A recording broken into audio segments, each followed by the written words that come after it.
Be kind. Everyone is going through something. Let's be honest. Mental health is now a topic, a major one. Why? Because everyone is affected by it at one point in their life, and most of us don't know how to deal with life's issues.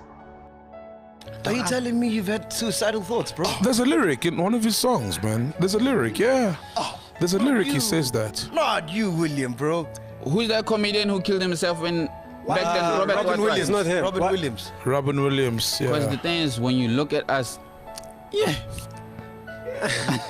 There's the other side, you feel bad. When I say at one point in our lives, it's because it's not even age determined.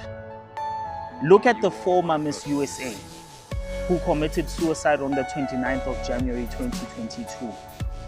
A young, accomplished individual. She was former Miss USA in 2019, not so long ago, right? She was an attorney. She had completed an MBA, and over and above that was an advocate for change because she was part of many reforms there in the States. Then bringing it home much closer, Ntate Patrick Shai. He had done his time within the entertainment and acting business. He influenced a lot of us, right? We respected the gentleman, largely because of his transparency when it came to his faults, largely because of his vulnerability when he spoke about gender-based violence and how he was a perpetrator of that same gender-based violence, right? We externally saw this man as a strong individual. We wouldn't have known that he was seeking out for help. The generation that we live in today is not a generation that wants to basically dig deep into people's emotions. We're all about stoicism. We're all about being in control. We're all about not being vulnerable. We're all about not going out there to put our full selves forward. So when we do need help, we first of all don't know where to seek that particular help, right? But more so, we live in a generation where social media is basically a huge impediment to mental enjoyment, stability, and the sharing of ideas that are just meant to be shared without judgment. But social media is not like that. We like to judge. We like to be one-uppers. We like to be above other people. We tend to grow our brands in such a way that negativity thrives. I remember my conversation with Mabotja, and he was saying basically that there's no place for positivity in the world. I'm paraphrasing, right? But in that interview, he was highlighting that it's only the naive that go for positivity, right? And social media is a tool that has proven to a large extent that he's right, to a large extent, because it's negative things that trend. Ntate Patrick Shai, when he did that video around challenging Casper and his use of words, nothing more than negativity trended. I understand to also a large extent why in this particular case, right? It was received negatively, right? People were in awe. People didn't know where it came from. And obviously it was in a space that is pretty much known for toxicity. Black Twitter was on top of it. And that basically may have been a contributing factor. We don't know. We don't know why Ntate Shai committed suicide, right? He was striving for perfection. But at that point, it was time for him to leave. It was. Because we didn't feel, we didn't see anything. It just happened. It was his time on that day. So South Africa, let us forgive. Because God forgives us all the time. Always. Let us forgive. 𝐿𝐿 Shai, basically, she basically shared herself that this took her by surprise. It was a shock for her. right? But in her memorial, she gave such a beautiful tribute. She gave such a beautiful speech, right? Where she spoke about her late husband. She spoke about her relationship with him. She spoke about his faults. But the message that she had for us is to say, as South Africans, as individuals, we need to forgive. We need to be kind. We need to not judge, right? She said that Ntate Patrick Shai was a lot alike, or he was a lot like all the other people that were part of the audience within that memorial service. And I think she's right. We don't know what's going on deeply in the hearts and minds of people around us. I watched a video, Penuel, King Penuel, God Penuel, I think it's God Penuel that he calls himself now, on YouTube, where he was talking about the dilemma that rich kids face, right? As a rich kid, they are sent to these expensive schools, they live these lavish lifestyles, and they experience life at a fast pace earlier on in their lives, right? And to the largest degree, they are misunderstood. And that in itself makes them lose a sense of identity. And in losing a sense of identity and not being able to find themselves and not knowing what their place is within society, they basically don't know how to create value within the society, right? They in a place where they ask themselves, why do I need to go to school if my dad is this rich, right? If my dad is basically a multi-millionaire to the highest degree, where he's part of the 0.1% of wealthy individuals, why do I necessarily need to be sent to school? Why not just enter the business world and get taught from infancy until I'm actually older, right? It's a dilemma that rich kids face. And a lot of them also tend to then take drugs. They take basically substances that are meant to help them escape the reality. And a lot of the black people who are not so wealthy, a lot of the black people who are poor, they would question that and say, now if I had just that 5 million, I'd be set for life. Not understanding that the levels of wealth come with their own sets of problems, right? When you are now a multi-millionaire who can afford a Ferrari, you are in a circle of friends or networks whereby the people within your circle can actually afford a limited edition Ferrari, right? And that in itself makes you a bit inferior, or it makes you feel a bit inferior, right? Because you may not understand the significance and the need for money at that point in time. And Penuel shared a story that he encountered personally when he was at Rhodes University of a rich kid who committed suicide, right?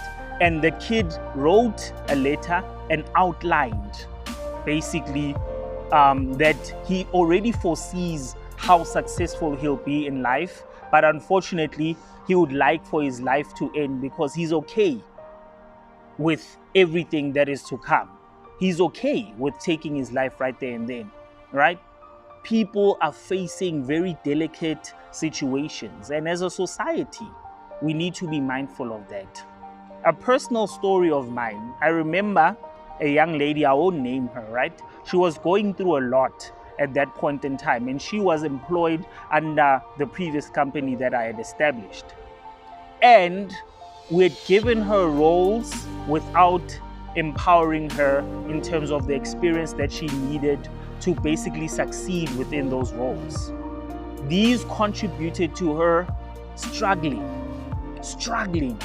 with depression, struggling with mental issues, and I was very naive. I was not so understanding. I thought I was the type of person who has everything on lock. I basically shunned mental health. Then whippity, God basically attacked my family from a mental health perspective, and that's a story for another day. I think I once shared the story on Facebook, but not the nitty-gritties of the story, because I believe it's not necessarily my story to tell, because I wasn't the one who was going through those mental drainage situations and depression encompassing situations, right? If I had been much kinder to her at that point in time, more supportive, more of a leader, more of a mentor, the outcome could have been much better. For one, she probably wouldn't have quit the job.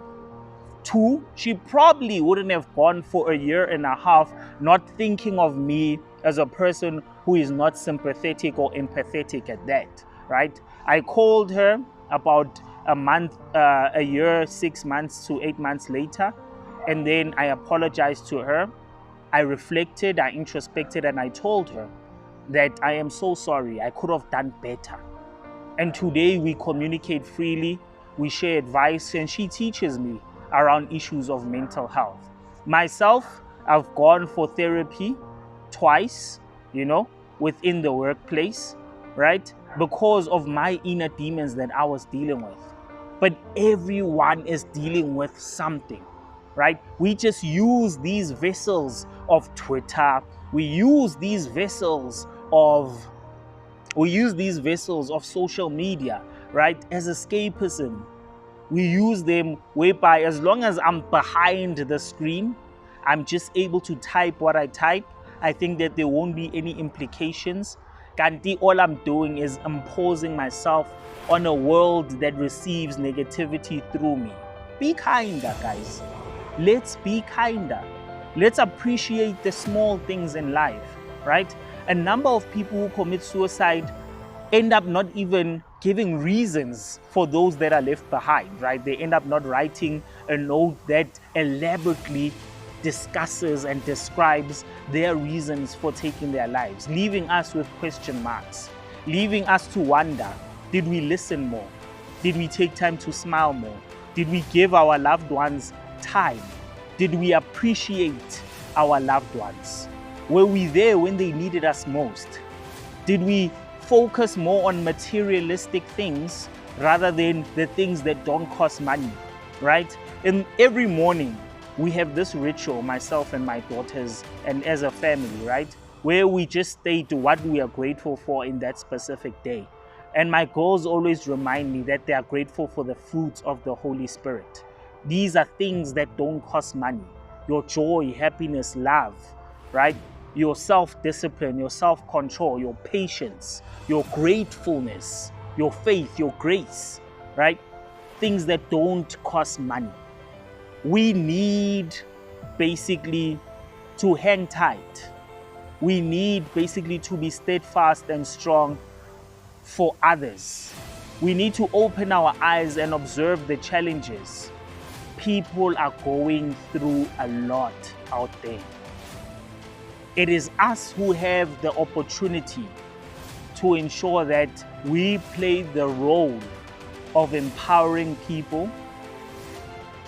We play the role of being good mediators. We play the role of empowering ourselves and enabling ourselves to play a positive role and contribution in this world. Let's be kind. People are going through a lot out there. I hope I was able to touch at your emotions. I hope I was able to pull at your emotional heartstrings, because suicide is a serious thing. Mental health is a serious thing. Let's be more open. Please share your experience as well. Use this channel as an outlet. Use this channel as an outlet. And let's basically do better. Let's be kind. Like, subscribe, and share the video. Thank you very much. And being kind starts with you. Cheers, guys. Should you need help, especially when going through some serious mental issues, especially when you need help, when you need someone to talk to, when you need an ear, kindly call these numbers on the screen. They have the time of day for you. They will hear you out. They will assist you where they can, and they will encourage you that life is there for you to live. Life is there for you to live. All the best, my starters. Cheers. But I can manage it. I've learned how to look out for the warning signs. I know how to look after my mental health, make sure I'm doing things that I love, make sure I'm getting enough sleep and exercising and eating well, healthily, all of those things create an atmosphere or create an environment in your body that is conducive to good mental health. So I think, everyone has a responsibility to look after their mental health, and everyone has mental health. It's not just people who are struggling with their mental health. Just the way everyone has physical health, you have to go to the gym, you have to get exercise to look after yourself.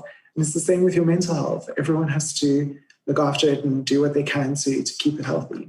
Such an amazing story, and for me, the most important thing is that it ends in hope, and I hope that some of you watching, or even all of you watching, found something in this journey that you can connect with. And yes, while we need to also be asking for help, let's look out for those around us, especially those that seem like they're strong or they're doing okay. Let's check in on our loved ones.